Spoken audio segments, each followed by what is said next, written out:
As a skeptic who cares about convincing people as to the truth of a claim, I understand that if I'm going to change people's minds, it's not enough for me to analyze the evidence of something and solely view it from that framework.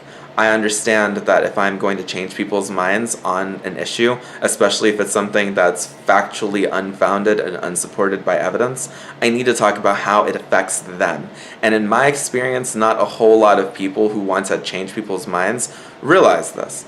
If you want to convince someone as to whether or not an idea should be believed, it is worth looking at the evidence or the supposed evidence that exists in favor or against an idea, but it's also worth taking a serious, long, and compassionate look as to how an idea or belief can affect someone, or in some cases an entire community of people.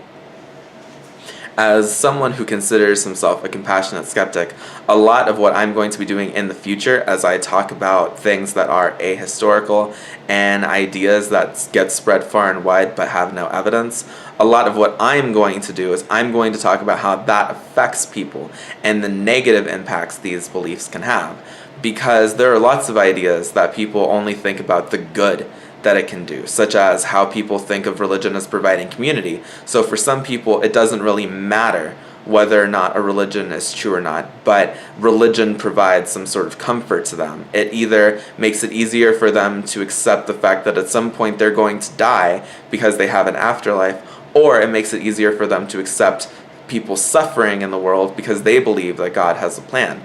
And it's easy to think about these things in a positive point of view, but it's also important that people look at the negative effects these beliefs can have on people.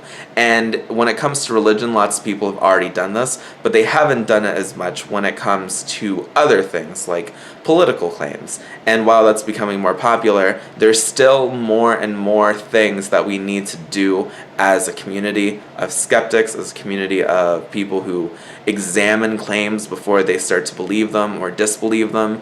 It's important that we look at these things together and that we begin a community dialogue about how we can do this effectively. What I'm hoping to achieve with this video is I'm hoping to get people thinking about how to change people's minds. Because in my experience, one of the best ways to change someone's mind is to look for how an idea affects them, especially if an idea has already been proven to lack evidence. If an idea has already been shown to not be substantiated, but people still believe it, it's because they have, at least in their own minds, they obtain benefits from this idea.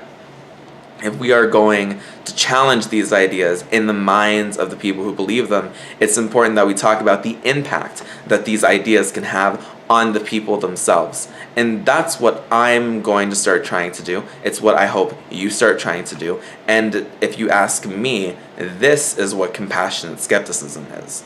Compassionate skepticism is the process by which people not only examine a claim based off of its level of truth or the likelihood that it's a true or false belief in terms of the absolute reality, but also in the sense that the impact these ideas and beliefs can have on people.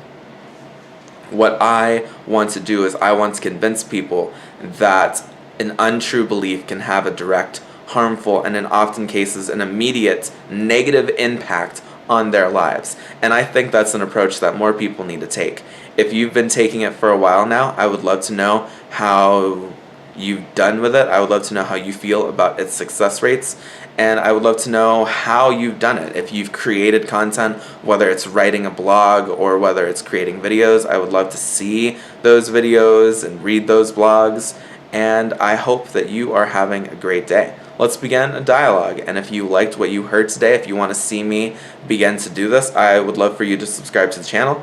I would love for you to comment on this video, for you to let me know what you think, and for us to begin a real conversation instead of me just talking to the camera.